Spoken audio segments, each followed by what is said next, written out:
नमस्कार साथियों, मैं Sushil Kumar T point academy में आपका फिर से स्वागत करता हूं। आज हम 4 मई की जितनी भी करंट अफेयर है वो उसके बारे में हम पढ़ेंगे। तो चलिए हम शुरुआत करते हैं। भारत के पहले संविधान पार्क का उद्घाटन पुणे में किया गया। ये जो पार्क बनाया गया है ये किसने विकसित किया है? ये भारतीय सेना और पुनीत बालन नामक एक समूह है, उन्होंने मिल करके ये बनाया है। और इसका उद्घाटन जो है अजय कुमार सिंह ने किया है। और अजय कुमार सिंह कौन है? ये दक्षिण कमान के जेसीओ इन लेफ्टिनेंट जनरल है। इसमें इस ग्रुप के जो अध्यक्ष है पुनीत बालन वो भी थे। और यह संविधान पार्क संविधान के संस्थापक नेताओं को एक श्रद्धांजलि है। और यह पार्क भारतीय संविधान के मूल्यों के प्रति एकता और प्रतिबद्धता का प्रतीक है। तो थोड़ा सा हम भारतीय संविधान के बारे में भी पढ़ेंगे। भारत की संविधान सभा ने अन्य देशों के संविधानों से प्रावधान लेकर ही संविधान का निर्माण किया। और संविधान सभा ने लगभग 2 वर्ष 11 महीने और 18 दिन में ये तैयार किया गया। यह लगभग 1,45,000 शब्दों वाला दुनिया का सबसे लंबा लिखित संविधान है। और इसे 26 नवंबर 1949 को संविधान सभा द्वारा अपनाया गया और 26 जनवरी 1950 को लागू किया गया। नेक्स्ट क्वेश्चन की अगर हम बात करें तो जीएसटी अपीलीय न्यायाधिकरण की अध्यक्षता संजय कुमार मिश्रा करेंगे। सेवानिवृत्त न्यायाधीश संजय कुमार मिश्रा को जीएसटी एटी के अध्यक्ष के रूप में इनके नियुक्ति की गई है। ट्रिब्यूनल का उद्देश्य व्यवसायों को विभिन्न विवादों को कुशलतापूर्वक हल करने में ये मदद करेगा। कैबिनेट की नियुक्त समिति ने खोज चयन की सिफारिश के आधार पर ये नियुक्ति को मंजूरी दी गई है और उन्हें प्रति माह 2.5 लाख रुपए के वेतन पर 4 साल के लिए नियुक्त किया गया है। बाकी जानकारी आप इसके अंदर देख सकते हैं।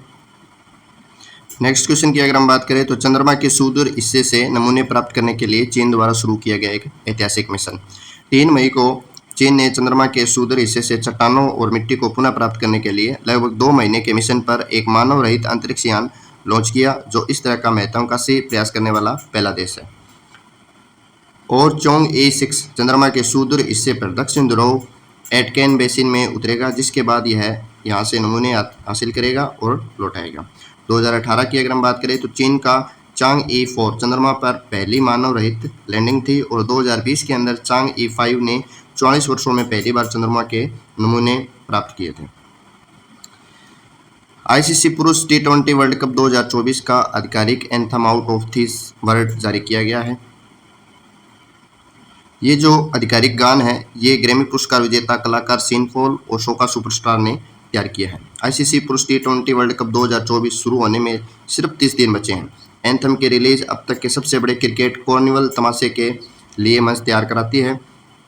आईसीसी पुरुष T20 वर्ल्ड कप 2024 आयोजित किया जाएगा, जिसमें 20 अंतर्राष्ट्रीय टीमें 1 से 29 जून तक वेस्टइंडीज और यूएसए में 55 मैच खेलेंगे। माइकल टेनो मोंटानो द्वारा निर्मित यह गान एक संगीत वीडियो के साथ लॉन्च किया जाएगा। इसमें 8 बार के ओलंपिक स्वर्ण पदक विजेता हुसैन बोल्ट, जैसे कि साथियों आपको पता है कि हुसैन बोल्ट कौन है, क्रिकेट स्टार ग्रिस गेल, अली खान, शिव नारायण चंद्र पॉल और अन्य कैरिबियन हस्तियां इसमें शामिल रहेंगी। भारत और नीदरलैंड ने विदेश कार्यालय परामर्श के 12वें दौरे का आयोजन किया गया।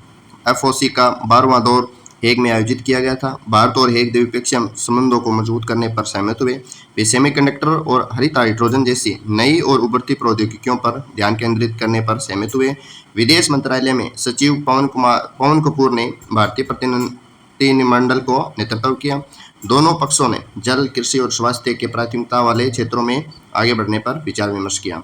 ऐसी आखिरी परामर्श बैठक दिसंबर 2022 में नई दिल्ली में आयोजित की गई थी। अपनी यात्रा के दौरान कपूर ने पीस प्लेस का भी दौरा किया। Peace Palace the Hague Netherland में एक अंतर्राष्ट्रीय कानून प्रशासनिक भवन है। सितंबर 2023 में नई दिल्ली में G20 शिखर सम्मेलन में प्रधानमंत्री मार्क रूट ने भी भाग लिया था।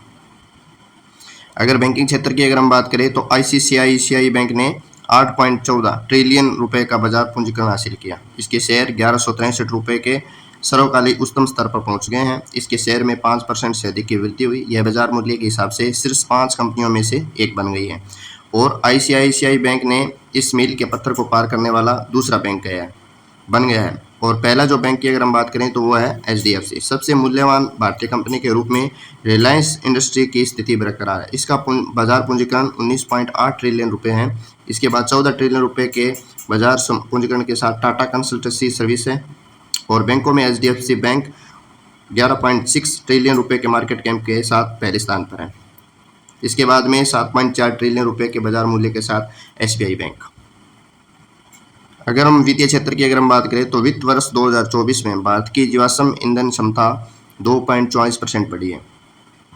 भारत की जीवाश्म ईंधन आधारित बिजली उत्पादन क्षमता मार्च 2023 में 237.27 गीगावाट से 2.44% बढ़कर वित्त वर्ष 2024 में 243.22 गीगावाट हो गई है। और गैर जीवाश्म ईंधन आधारित क्षमता में 10.79% की वृद्धि हुई है। ये 2022 और 23 में 172 गीगावाट से बढ़कर 190.57 गीगावाट हो गया है। और अलग अलग क्षेत्र के अंदर जो क्षमता हमने बढ़ाई है वो आप देख सकते हैं। अगर हम सुप्रीम कोर्ट के द्वारा बार एसोसिएशन कमेटी में महिलाओं के लिए 33% सीटें जो है वो आरक्षित की गई है। पहली बार बार एसोसिएशन की कार्यकारी समिति में 1/3 सीटें महिलाओं के लिए आरक्षित की गई है, जो बहुत ही अच्छी बात है।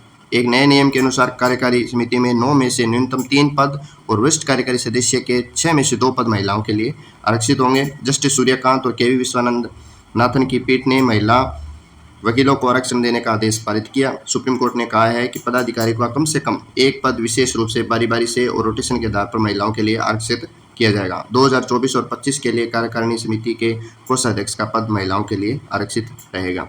यही इन्फॉर्मेशन आपको देनी थी। अगर वीडियो अच्छी लगे तो लाइक, शेयर और सब्सक्राइब करना न भूलें। जय हिंद, जय भारत।